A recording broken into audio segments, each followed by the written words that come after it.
Hi friends, welcome to மண்வாசம் channel. இன்றைக்கி பார்த்தீங்கன்னா நம்ம பலாப்பழத்தை வச்சு ஒரு சூப்பரான ரெசிபி தாங்க செய்ய போகிறோம். சிம்பிளாகவும் இருக்கும், நல்லா சுவையாகவும் இருக்கும். நான் அதுக்கு பார்த்தீங்கன்னா ஒரு 10 சொலை எடுத்துருக்குறேன். அதில் இருக்கிற விதையெல்லாம் எடுத்தாச்சுங்க. இப்போ இதை நம்ம அரைச்சி எடுத்துக்கலாம்.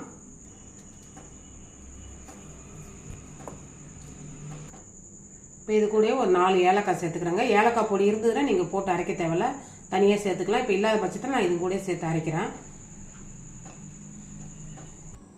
இப்போ அரைச்சி எடுத்துகிட்டு வந்தாச்சுங்க. இந்த அளவுக்கு நல்லா பேஸ்ட்டாக அரைச்சிக்கணும். இப்போ பார்த்தீங்கன்னா அளவு பார்த்தீங்கன்னா இப்போ நான் 10 சொலை போட்டேன் இல்லைங்களா, இந்த கப்பால் 1 கப்பு நம்மளுக்கு இந்த பலாப்பழ அரைச்சி பேஸ்ட் வருதுங்க. இப்போ நம்ம இதை சேர்த்துக்கலாம்.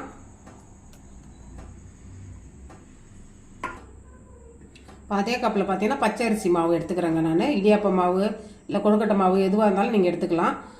பார்த்தீங்கன்னா 1 கப்பு நான் சேர்த்துக்கிறேன். அரை மூடி துருவின தேங்காய்ங்க, அதையும் சேர்த்துக்கலாம்.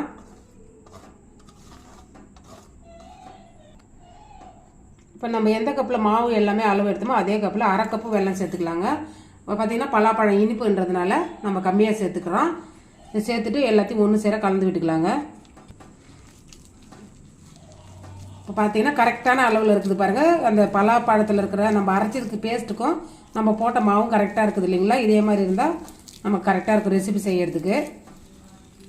சால்ட்டு பார்த்தீங்கன்னா 1 பிஞ்சு சேர்த்தா போதுங்க, ரொம்ப சேர்க்க தேவையில்ல. சேர்த்துட்டு நல்லா அந்த உப்பு எல்லா இடத்துலையும் பரவுற மாதிரி நம்ம கலந்து விட்டுக்கலாம். அவ்வளோதாங்க. இப்போ இட்லி பாத்திரத்தில் தண்ணி போட்டு சூடு பண்ணி வச்சுருக்கிறேன். மேலே வந்து இட்லி தட்டை போட்டுக்கலாங்க. இப்போ இது மாதிரி வாழை இலை எடுத்துகிட்டு நீங்கள் சின்ன சின்னதாக கட் பண்ணி வச்சுக்கோங்க.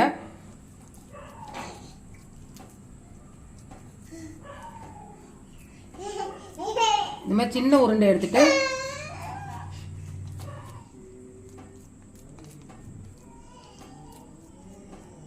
கொஞ்சம் மெலிசாக தட்டி விட்டுருங்க. தட்டி விட்டுட்டு மடித்து விட்டுருங்க.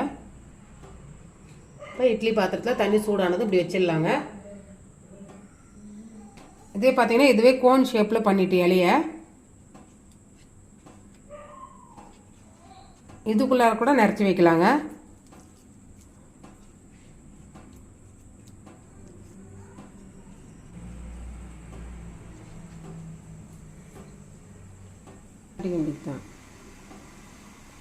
இப்படி மடிச்சு விட்டிங்கன்னா அது ஒட்டிக்கும். இதை எடுத்து நம்ம இட்லி தட்டில் வச்சுக்க வேண்டியதாங்க.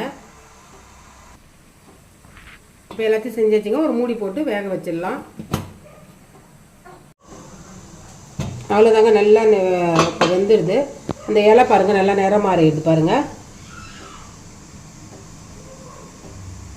அவ்வளோதாங்க. கேஸ் ஆஃப் பண்ணிடலாம்.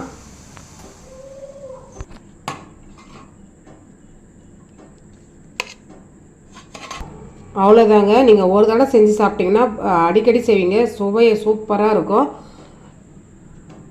இந்த ஹெல்த்தியான ரெசிபியை செஞ்சு பார்த்துட்டு கமெண்டில் சொல்லுங்கள் எப்படி இருந்ததுன்னு சொல்லிவிட்டு. இந்த ரெசிபி பிடிச்சிருந்ததுன்னா மண்வாசம் சேனலில் லைக் பண்ணுங்கள், ஷேர் பண்ணுங்கள், கமெண்ட் பண்ணுங்கள், சப்ஸ்கிரைப் பண்ணுங்கள். பக்கத்தில் இருக்க பெல் ஐக்கானை கிளிக் பண்ணுங்கள். தேங்க்யூ.